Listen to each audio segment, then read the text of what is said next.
엘리사 선지자의 이제 제자들 중에 한 사람을 불러서 길르앗 라못으로 보냅니다. 길르앗 라못은 지금 부상당한 요람 왕, 그러니까 북이스라엘의 왕입니다.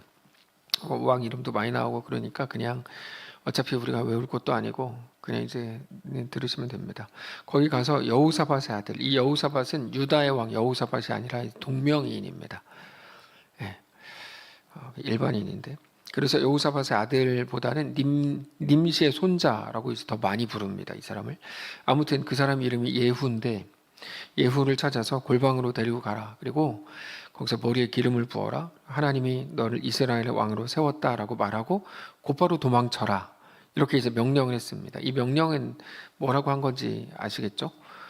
길르앗 라못으로 가서 예후를 잡아서 머리에 기름 붓고 너 왕으로 하나님이 세웠다 이렇게 얘기하고 도망치라는 거죠. 1절부터 보시면 선지자 엘리사가 선지자의 제자 중 하나를 불러 이르되 너는 허리를 동이고 이 기름병을 손에 가지고 길르앗 라못으로 가라. 거기 이르거든 님시의 손자 여호사밧의 아들 예후를 찾아. 이 여호사밧은 왕 이름이 아니라 그랬어요. 동명이인인데 예후를 찾아가서 그의 형제 중에 일어나게 하고 여러 사람들과 같이 있을 건데 거기서 데리고 가서 골방으로 들어가서 3절에 기름병을 가지고 그의 머리에 부으면서 이르기를 여호와의 말씀이 내가 너에게 기름을 부어 이스라엘 왕으로 삼노라 하셨느니라 하고 곧 문을 열고 도망하되 지체하지 말라 이렇게 이제 말을 했습니다. 그 청년 선지자는 엘리사의 말대로 길르앗 라못으로 갔습니다. 가보니까 군대 장관들이 있었습니다. 여기서의 군대 장관은 뭐 지휘관들은 아니고 그냥 소대장, 중대장 정도 되는 사람들이었는데 거기 예후도 같이 있었습니다. 예후는 왕족이 아니었고 그냥 일반인이었는데 그래서 청년 선지자가 예후를 따로 불러서 엘리사가 말한 대로 머리에 기름을 붓고 하나님이 너를 왕으로 삼았다 선언을 하죠. 6절에 예후가 일어나 집으로 들어가니 청년이 그의 머리에 기름을 부으며 그에게 이르되 이스라엘의 하나님 여호와의 말씀이 내가 너에게 기름을 부어 여호와의 백성 곧 이스라엘의 왕으로 삼는다 이렇게 했어요. 근데 그 선포에는 거기에 아합 가문에 대한 하나님의 저주의 내용도 같이 들어 있었습니다. 그래서 이제 이것 때문에 사실 빨리 도망가라 그랬죠. 아합 가문에 대한 저주는 하나님이 이미 엘리야를 통해서 여러 차례 말씀을 하신 거고 이제 이 모든 일을 예후를 통해 실행하겠다라는 겁니다. 7절에 너는 너의 주 아합의 집을 치라. 내가 나의 종 곧 선지자들의 피와 여호와의 종들의 피를 이세벨에게 갚아주리라. 하나님의 종들을 못살게 굴고 죽였던 그렇게 흘렸던 하나님의 종들의 피를 이세벨에게 갚아주겠다. 그리고 아합 가문의 모든 남자들을 다 죽일 거다. 아합 왕조가 정확히 말하면 오므리 왕조라고 부르는데 오므리는 아합의 아버지입니다. 오므리 왕조가 이스라엘 역사상 가장 부강했던 시대였습니다. 근데 그 왕조가 이때 이 사건 때문에 이제 다 끝납니다. 특별히 구절을 보면 아합의 집을 느밧의 아들 여로보암의 집과 같게 하며 또 아히야의 아들 바하사의 집과 같게 할지라. 그러니까 아합의 집을 여로보암의 집과 같이 한다 그러는데 아합도 여로보암처럼 우상 숭배했기 때문에 똑같은 결말을 맞이하게 될 거다. 그리고 바하사 역시 반역으로 이제 왕이 된 사람인데 이 사람도 시므리에 의해서 처참하게 죽었습니다. 그렇게 된다 이겁니다. 거기다가 아합의 아내 이세벨에 대해서는 이스라엘 지방에서 개들이 이세벨을 먹을 거다 이렇게 이제 말씀을 하셨는데 이스라엘은 나봇의 포도원 사건이 있었던 장소입니다. 이것도 이제 조금 생각해 보면 사실 기억을 하실 수도 있는데 나봇의 포도원 사건을 기억하신 하나님께서 계속 하나님도 여러분 이게 표현이 좀 그런데 엄청 뒤끝이 있으세요. 제가 알고 있는 분들 중에 하나님이 거의 최고봉일 만큼 제가 뒤끝 있는 건 하나님 닮아서라고 저는 생각하는데 근데 하나님이 엄청 뒤끝이 있으세요. 하나님 뭐 털털하지 않으세요. 하나님 한 개 한 개 다 기억하세요. 자, 겁주는 건데. 자, 그래서 하나님이 나봇의 포도원 사건을 계속 기억하고 계셨어요. 그래서 계속 기억하고 계시다가 그 일 때문에 이미 엘리야를 통해서 같은 거를 이제 말씀을 하셨는데 그 예언이 성취될 거를 이제 엘리사가 청년 선지자한테 말한 거죠. 그 청년 선지자가 그 말을 다 한 후에 엘리사의 말대로 이제 급하게 도망을 칩니다. 자, 왜 예후는 아무 말도 안 했을까? 예후에게 다 청년 선지자가 말하는데 그 속에 자기도 왕이 되고 싶은 마음이 있었기 때문인가? 이런 질문을 할 수 있고, 부하로서 요람의 모든 행실이나 무능이 싫었기 때문인가? 요람을 이제 죽여야 되는 거거든요. 확실하게 알 수 없지만 가장 큰 이유는 아마도 오래전에 엘리야가 아합에게 선포했던 말을 예후가 기억하고 있었기 때문일 겁니다. 예후는 엘리야가 아합에게 선포했던 말을 기억을 하고 있었던 게 분명합니다. 나중 본문들을 좀 이제 더 묵상을 해보면 그때 알겠지만 예후는 하나님의 말씀에 순종하려고 그래도 애썼던 사람 중에 하나입니다. 자, 우리가 하나님이 눈에 보이지 않는 삶을 살다 보니까 너무 자주 하나님을 의식하지 않고 살아갈 때가 많습니다. 그러니까 단지 누가 뭐 도덕적으로 뭐 해이하다 혹은 뭐 누가 뭐 어떻다 이런 말이 아니고, 그런 말이 아니고, 우리는 매일 매 순간이 결정의 연속이고 선택의 연속이고, 우리가 무언가를 말을 한다는 것도 사실 여러 할 수 있는 말들 중에 선택을 해서 그런 말을 하는 거잖아요. 결국 선택의 연속인데, 그 선택에 하나님을 의식하지 않고 그냥 하는 게 너무 많다는 거예요. 너무. 실제로 사람들이 하나님의 말씀을 자기 마음의 평화나 위로 정도로 생각하는 경우가 너무 많습니다. 그러니까 기독교가 이렇게 땅에 뚝 떨어져 버렸어요. 그게 왜 그렇게 된 거냐면, 교회 가면 기도하면 마음에 평안이 있어, 이 말 때문에요. 그러니까 기독교를 굉장히 하찮은 걸로 만드는 거거든요. 마음의 평화를 위해서 교회를 간다. 여러분, 이게 괜찮죠? 괜찮은 말이죠. 근데 하나님을 되게 이상하게 만드는 거야. 하나님은 그런 어떤 정신 수양을 하는 그런 분이 아니거든요. 또는 성공을 위한 도구 정도로 생각하는 경우도 너무 많죠. 하나님한테 가서 기도해봐. 그러면 너 힘들지 않고 성공해. 그러니까 이런 말들이 기독교의 하나님을 되게 이상하게 만든 겁니다. 그래서 우리는 여기에 맞서서 싸워야 됩니다. 뭐 1번이나 2번에 맞서 싸우는 게 아니고, 어떤 교회에서 얼마 전에 막 설교할 때 우리도 이제 일어나야 됩니다 막 그랬다는데, 저 정권에 싸워서 막 하여튼 그랬다는데 그 얘기 듣고 막 웃었거든요. 근데 그래야 되는 게 아니고, 우리가 왜 그런 걸로 싸워요? 우리가 진짜 싸워야 되는 건 하나님을 그저 마음의 평안을 주는 분으로, 혹은 나의 성공을 위한 도구 정도로 생각하다니, 이거에 대해서 우리가 이제 분노해야 돼요. 어떤 사람들은 자기들을 생각할 때의 옳은 것, 세상의 정의, 조금 더 의롭고 착하게 살아가는 것을 마치 하나님의 뜻인 것처럼 또 생각하는 사람들도 이제 많이 있죠. 한국 교회가 지금 빠져 있는 함정입니다, 그게. 그래서 더 의로운 척을 하고 교회가 더 좋은 척으로 착한 척을 하죠. 근데 교회는 우리의 옳음이나 세상의 정의를 구현하는 곳이 아닙니다. 그건 천주교한테 맡깁시다. 정의 구현 사제단 거기에 맡기시고, 우리는 진짜 신앙을 해야 되거든요. 진짜 신앙을. 더 좋은 곳을 만드는 곳이 아니에요. 사람들한테 더 칭찬받아야 되는 것도 아닙니다. 교회는 하나입니다. 하나님의 말씀 앞에 엎드리는 곳입니다.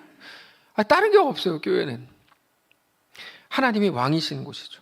하나님의 왕되심 앞에 철저히 엎드리는 곳. 그래서 세상의 논리와 세상에서 당연하게 여겨지는 것들이 매우 어색한 곳이고, 하나님의 말씀이 이끄는 게 너무 당연한 곳입니다. 그래서 오늘 본문에서 하나님은 하나님의 말씀을 반드시 이루어 가신다라는 것을 우리에게 보여주십니다. 오늘 본문을 통해 말씀하시는 건 우리가 아까 읽은 내용인데, 하나님 앞에 죄를 범한 아합 가문은 반드시 하나님의 방식대로 심판을 받을 거고, 하나님의 선지자를 통해 하나님의 언약을 성취해 가실 거고, 악에 대해서 반드시 심판이 따른다, 이거를 이제 보여주는 게 오늘 본문입니다. 결국에 하나님의 공의로 인해서 아합과 요람과 이세벨이 다 죽습니다. 성경은 죽음이 아니라 그거에 대해 죽음이다라고 말하지 않고 심판이다 이렇게 말해요. 그럼 한 가지를 기억하게 하시는데, 그거는 우리 모두가 반드시 심판대 앞에 선다는 사실을, 그걸 기억하게 하세요. 그리고 그 말은 우리에게 대한 심판자, 판단자가 있다는 의미이기도 하죠. 전도서 찾아볼까요? 전도서 11장입니다. 전도서 11장.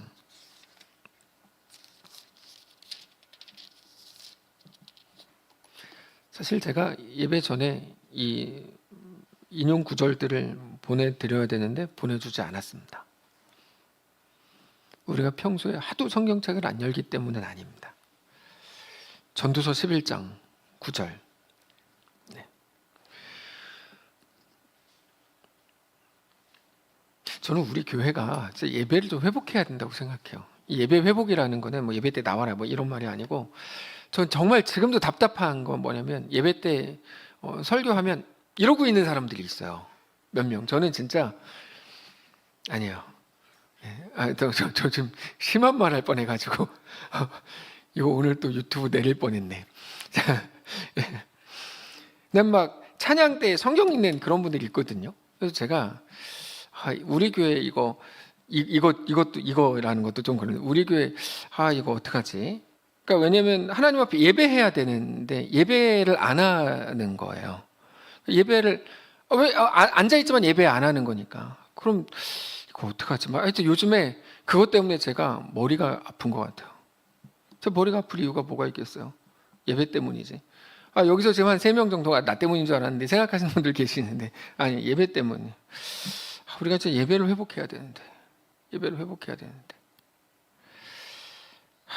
우리가 같이 찬양하고 기도하고 하나님을 예배할 때 모든 성도들이 정말 하나님을 바라보고 해야 되는데, 언젠가부터 그렇게 된 것 같아요. 그냥 앉아서 자리를 지키고 꼭 관람자가 너무 많아진 것 같아요. 관람자가. 진심입니다. 뭐 수요일 예배니까 말씀을 드리지, 아니에요. 어차피 유튜브로 다 봅니다. 네, 근데 관람자가 많아졌다는 건 그냥 앉아가지고 오늘 누가 왔나, 누가 온 게 왜 궁금한지는 모르겠어요. 온 사람이 와서 예배 드려야 되는 거 아니에요? 누가 왔나. 그다음에 또 뭐 하여튼 저 그게 너무 가슴 아파요. 너무 가슴 아파서. 자, 11장 9절 봅시다. 우리가 예배를 하지 않으면 우리한테 진짜 소망이 없거든요. 그 교회가 아닌 거 아닙니까? 예배가 안 된다 그러면. 11장 9절. 청년이요. 이거 다 제가 만든 거죠, 뭐 이게. 제가 잘못해서 그렇죠, 뭐. 누구를 탓해요? 청년이요. 내 어린 때를 즐거워하며 내 청년의 날들을 마음에 기뻐하여 마음에 원하는 길들과 내 눈이 보는 대로 행하라. 그러나 여러분, 앞에 나오는 이게 되게 정말 제가 제일 사랑하는 본문 말씀이에요. 너의 마음에 기뻐하여 마음에 원하는 길들과 너의 눈이 보는 대로 행하라. 저는 이게 너무 감사해요. 정말 너무 감사해요. 하나님 우리에게 주신 기질과 경험과 우리의 판단대로 너 하고 싶은 거 정말 다 해. 망아지처럼 뛰어놀아, 이 얘기거든요. 강아지처럼 뛰어놀아. 그러나 하나는 기억해. 하나님이 이 모든 일로 말미암아 너를 심판하실 줄은 너 기억해야 돼.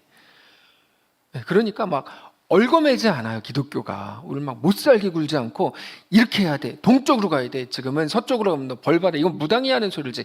기독교가 하는 소리가 아닌데, 기독교가 너무 많이 이런 소리를 했었어요, 이때까지. 이렇게 해야 돼. 저렇게 하면 하나님이 기뻐하시지 않아.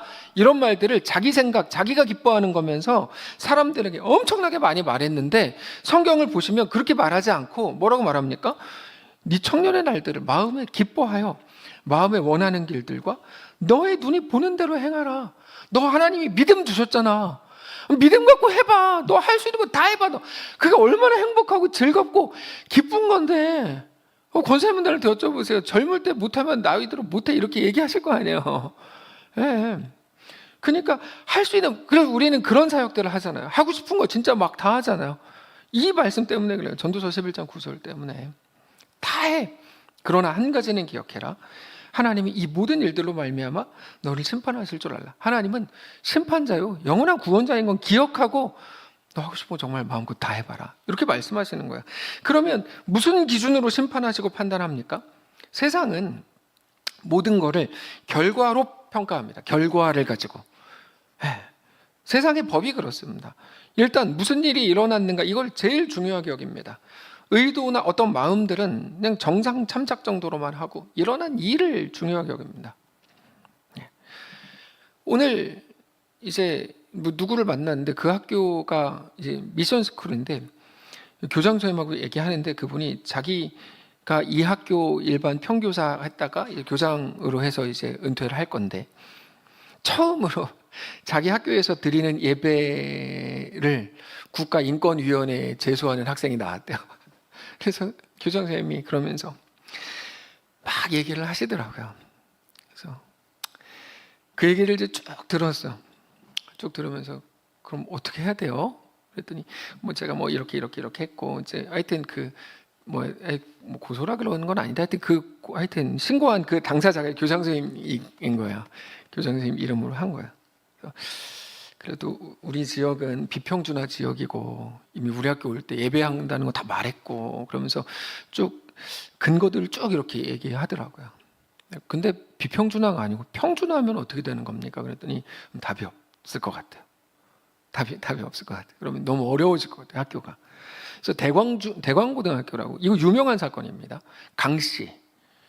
강씨라고 그 학교에서 아마 전교 1등이었을 건데, 걔가 서울대 간 아이거든요. 걔가 졸업할 때 학교를 고발하고 졸업했어요. 학교에 예배가 없어졌어요. 그래서 그 유명한 기독교 미션 스쿨이었던 그 학교에.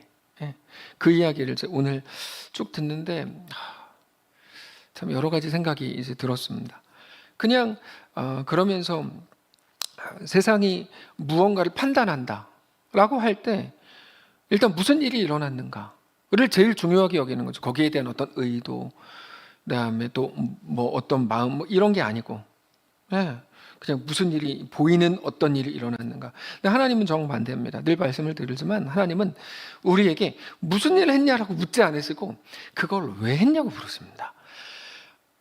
이거를 제가 정말 많이 말씀을 드렸는데요. 너 무슨 일 했어가 아니고 왜 했어를 물어보세요. 그래서 명함에다가 혹은 뭐 자서전에다 난 이 일도 했고 이 일도 했다 이렇게 기록하는 게 되게 바보 같은 일이에요.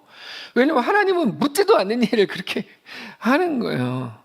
하나님은 너 뭐 했어가 아니라 그걸 왜 했어 이렇게 부르신다니까. 그래서 우리에게 어떤 미션이 주어지고 어떤 사역이 주어지면 우리는 그걸 완벽하게 해내야 되는 게 아니에요. 지난주에 말씀드렸죠. 무엇을 하라고 우리가 모였다고 말씀드렸습니까? 고백을 하라고 모였다고 말씀을 드렸죠. 무언가를 해내는 게 아니라 그 안에서 신자의 고백을 하는 게 가장 중요하다. 그게 교회다. 왜냐하면 하나님은 우리의 모든 약점과 부족함과 실력을 아셔서 그렇습니다. 하나님이 우리의 연약함을 알고 맡겼는데 뭐를 완벽하게 해요? 어떻게 완벽하게 해요? 말이 안 되는 거죠. 그러면 우리가 할 수 있는 게 없는 우리가 할 수 있는 건 뭡니까? 고백인 거예요. 하나님 나의 왕입니다. 나의 전부입니다. 진짜 하나님밖에 없습니다라는 그 고백을 하나님은 매 순간 우리에게 요구하시는 거죠. 그래서 하나님은 너 왜 그거밖에 못했어? 라고 하시지 않고 또 왜 그랬어? 라고 물으십니다. 왜 그렇게 했냐고 물으십니다. 결국 하나님 앞에서 가장 중요한 건 우리의 자세와 우리 태도와 특정한 상황 속에서의 우리의 마음가짐입니다. 그거를 마태복음 7장에서 뭐라고 말씀하시냐면 그러므로 그들의 열매로 그들을 알리라 이렇게 말씀하세요. 열매라는 건 우리가 만들어낸 결과라는 게 아닙니다. 결과라는 의미가 절대로 아니고 우리의 행위를 말하는 건데 더 정확하게 말하면 그렇게 행할 수밖에 없게 한 우리 속에 있는 동기 그거죠. 그게 이제 열매입니다. 우리의 생각과 마음을 말하는 것으로서 그 모든 것들은 결국 우리 믿음과 연결된다는 걸 우리가 기억해야 됩니다. 그래서 우리가 하고 싶은 대로 진짜 다 할 수 있지만 계속 하나님 앞에 우리 자신을 세워서 할 말을 계속 준비해야 돼요. 할 말을. 어떤 무언가를 했다. 하나님 우리한테 물어보실 거예요. 너 왜 그랬어? 저는 이런 마음으로 했습니다. 라고 하여튼 할 말을 준비해야 돼요. 그리고 우리의 모든 말과 결정과 행동과 선택은 반드시 우리 믿음을 반영하게 되어 있기 때문에 그렇습니다. 그래서 하나님께서는 그 행위를 통해서 우리 믿음을 확인하신다는 겁니다. 그 행위를 통해서. 말로는 거짓말이 가능해도 행동과 선택은 거짓일 수 없습니다. 자, 그러면 우리에게 필요한 건 뭔가? 그건 분명한데 하나님 앞에서의 믿음입니다. 어떤 믿음이냐면 우리가 늘 고백하는 믿음이죠. 하나님 나의 주인이시고 나의 상급이시고 나의 전부이시고 나를 지키시는 분이고 내 유일한 소망이라는 사실 진짜로 믿는 겁니다. 진짜로 믿는 겁니다. 우리 속에 깊이 뿌리 박힌 어떤 믿음이 우리로 하여금 오늘 하나님의 온전한 사람으로 살게 하기 때문입니다. 그래서 시편 37절에서 시편 기자가 이렇게 고백합니다. 찾아봅시다. 시편 37절. 그래도 전도서 다음에 시편 찾자 그러니까 다행이네요. 시편 바로 앞에 있으니까. 시편 37편.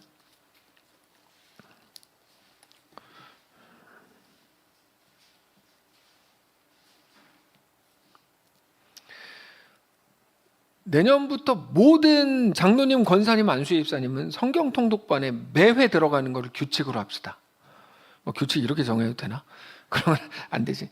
하여튼 그렇게 합시다. 왜냐하면 성경 통독반을 들어간 분들은 10번 이상 읽었어요, 벌써 성경을. 예. 제 친구가 목사 안수 받을 때 면접을 봤는데 성경 몇 번 읽었습니까? 그랬더니 일독 중입니다. 한 번도 못 읽은 거예요. 지금 막 다 비웃고 계셔. 근데 예, 그분이 얼마나 진실해요. 이런 진실한 사람이 목사가 돼야 돼. 그래서 이제 아무 문제 없이 통과됐다고 자랑을 저한테 했어요. 그런 사람 봤어? 그게 나야 이렇게. 그래서 예, 장로님, 권사님, 안수집사님은 무조건 성경 통독반 들어가는 걸로. 예. 안 들어갈 수 있는데 안 들어간 분은 주보에 이름을 내겠어요. 끝날 때까지 두고 보세요. 예. 자, 37편 엄청 궁금하죠? 어떻게 될지 저도 궁금합니다. 37편 1절입니다.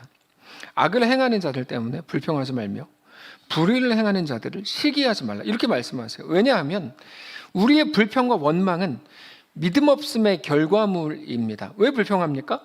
악인의 형통과 우리의 아픔이 너무 불만일 거예요.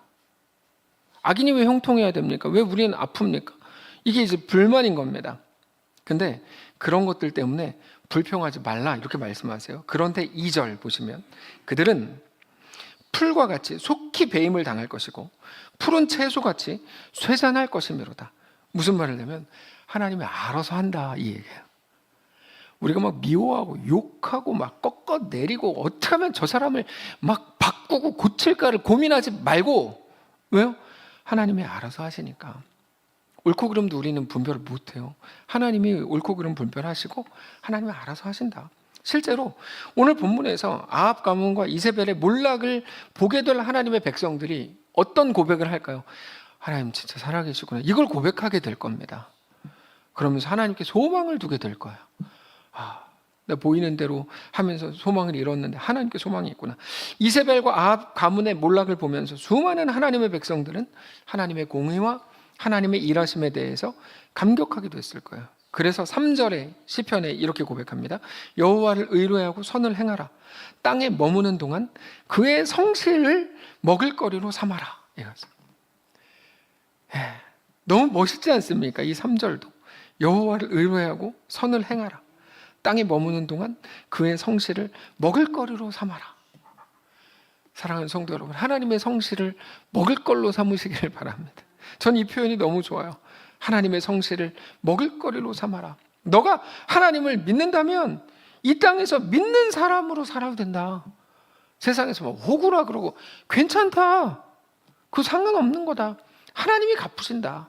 하나님 갚으신다. 세상에서는 막 바보들만 선을 행하는 거고 막 착한 척 하지 말라고, 너 호구냐 막 그러는데, 우리가 세상에서 그럼에도 그렇게 선을 행할 수 있는 이유는, 우리가 오늘을 그리스도인으로 믿음을 가지고 살 수 있는 이유는 하나님을 믿기 때문입니다. 세상은 우리를 어떻게 평가할지 모르지만 사실 별 관심도 없습니다. 세상이 우리를 어떻게 평가하는지 뭐가 관심입니까? 우리 하나님은 우리의 모든 것을 기억하시고 은혜로 채우시기 때문입니다. 하나님의 기억하심. 그래서 하나님이 없다면 오늘 하나님 앞에 나와서 은혜를 구하고 있는 우리가 가장 불쌍한 자들이겠지만, 하나님이 계시기 때문에 우리는 가장 행복한 사람들입니다. 그래서 4절 보면 이렇게 말해요. 또 여호와를 기뻐하라. 그가 너의 마음의 소원을 너에게 이루어 주시리로다. 우리 믿음을 촉구하죠. 그러면서 5절에 너의 길을 여호와께 맡기라. 그리하면 그를 의지하면 그가 이루시고 내 의를 빛같이 나타내시며 너의 공의를 정오의 빛같이 하시리로다. 사랑하는 성도 여러분, 우리가 우리 일상과 우리 현실을 살다 보면 하나님은 눈에 보이지 않고, 하나님의 말씀과 하나님의 법은 이 땅에서 더 이상 통하는 것 같지 않고, 우리 인생에서 통하지 않는 것 같고, 하나님도 나를 떠나 계시는 것처럼 생각될 때가 너무 많습니다. 많은 일들에 대해서 너무 실망스럽고 너무 서운하고 모든 게 힘겹게 느껴질 때가 많습니다. 막 그렇게 기도했는데 전혀 어떤 기미조차 안 보이는, 출애굽이 그랬죠. 출애굽이. 그 사람들이 여러분 출애굽기 1장 읽어보시면 엄청 기도했는데 하나님이 안 들어주시는 것 같은 현실들이 쫙 펼쳐져 있는 게 출애굽기 1장이거든요. 근데 바로는 막 더 악랄하게 이스라엘 백성들을 괴롭히고 막 지금 태어난 남자애를 막 다 죽이라 그러고 막 별짓 다 있었어요. 모든 가능성이 다 차단된 거죠. 그러나 하나님은 그때 어떻게 하십니까? 모세를 살리시고 숨겨 키우도록 허락하시고 준비시키시고 나일강에 떠나보내니까 바로의 공주를 통해 발견하게 하시고 거기서 배우게 하시고 잘하게 하시고 누구도 몰랐어요. 모세가 40살이 될 때까지 누구도 몰랐어요. 그거를. 그 사람들이 막 엄청 출애굽기 1장에 이 모세의 출생 연도인데 그때 사람들이 엄청 기도했는데 자기들이 기도한 거랑 하나님의 행하심이랑 동떨어져 있다고 생각했는데 그렇게 40년이 흘렀다니까요. 40년이. 박신희 사님이 40이죠. 네. 그렇게 저분이 태어날 때부터 이제 오늘 올 때까지 아무도 몰랐다니까. 아무도 몰랐어요. 하나님 살아계신 건 뭐 알았겠죠. 누구도 몰랐어요. 그러나 사람들이 알았는지 몰랐는지가 중요하지 않아요. 하나님은 모든 순간에 하나님의 목적과 뜻을 위해 일하고 계셨고 역사 속에서 그렇게 꼭 필요한 사람들을 준비시키고 계셨습니다. 네. 그렇게 하나님의 역사를 이루어 가셨고 출애굽을 완성하셨습니다. 우리 인생 여러분 무조건 마찬가지입니다. 무조건. 우리가 알지 못하는 때라도 우리 하나님은 놀랍게 역사하고 계시고 모든 우리의 삶이 하나님의 거룩하고도 완전한 손 안에서 진행되고 있음을 여러분 우리가 꼭 믿어야 됩니다. 우리는 막 순간적으로 막 좋았다가 막 슬펐다가 조울증 환자들처럼 늘 그렇게 하고 있는데 우리는 결국 하나님께 이끌려 하나님을 닮은 하나님의 완전한 백성이요 온전한 주의 자녀가 돼 있을 겁니다. 정말입니다. 그때 우리는 믿음으로 담대하게 살아갈 수가 있습니다. 그래서 하나님 나라 가기 전에 하고 싶은 모든 걸 다 하십시오. 믿음으로. 모든 거 다가 뭔데요? 당장 내년 1월에 있는 전도 여행이 시작이죠.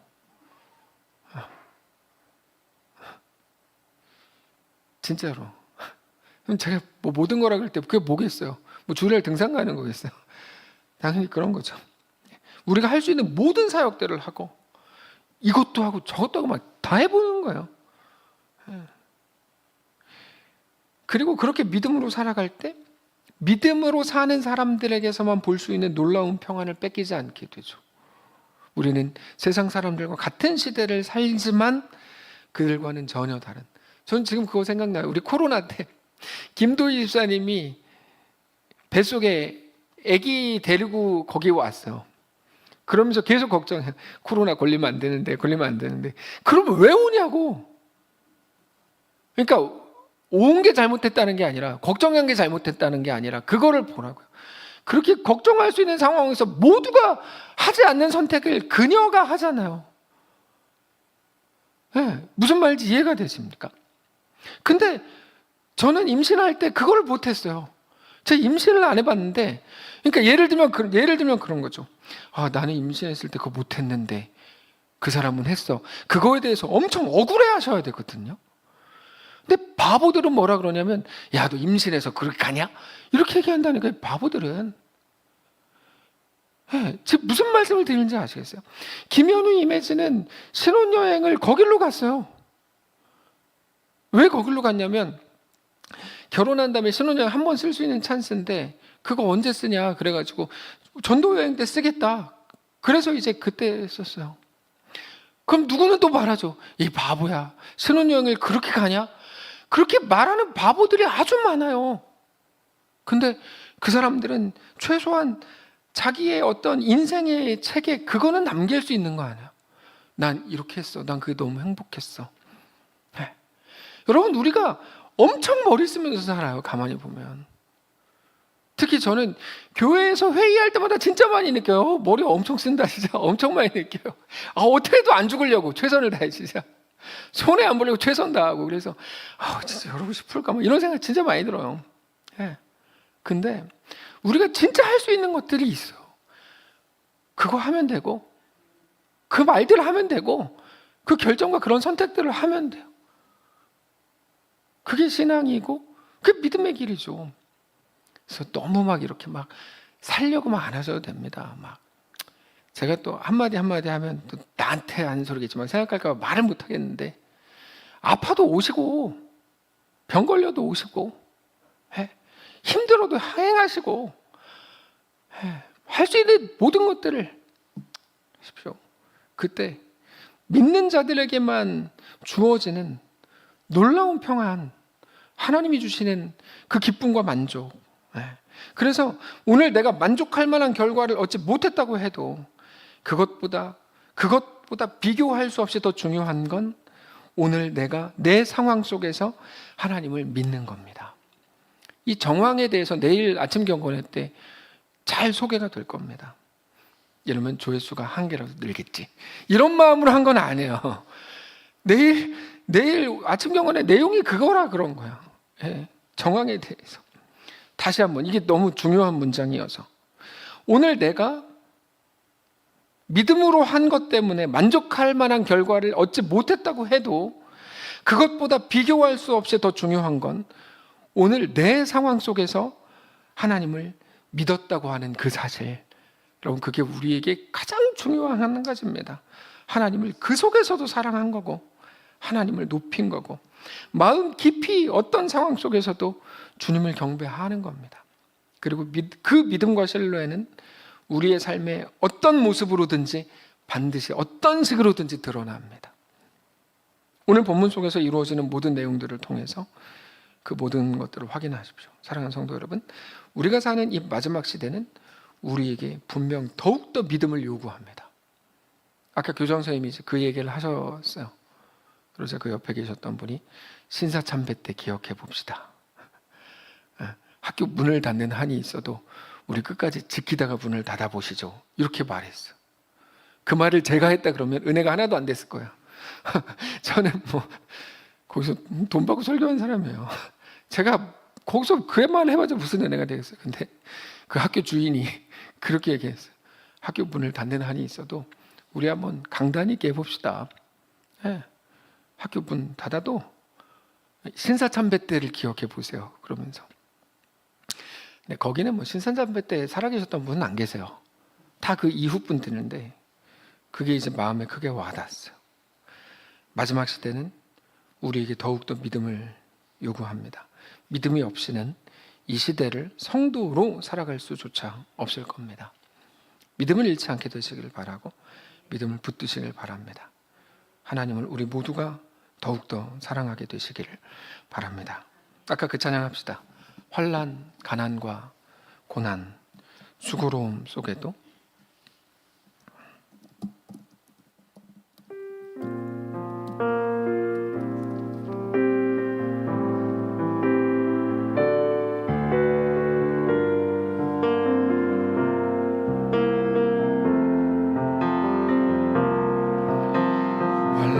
가난과 고난, 수고로움 속에도 성도는 그 믿음을 지켰네.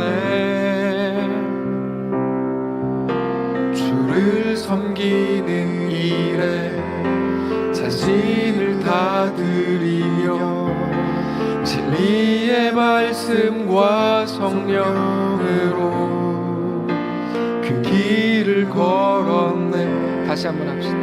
환난, 가난과 고난, 환난, 가난과 고난, 수고로움 속에도 성도는 그 믿음을 지켰네. 주를 섬기는 일에 자신을 다 드리며 진리의 말씀과 성령으로 그 길을 걸었네. 그리스도 안에서 새롭게 하시고 그리스도로 인하여 자유케 되었네.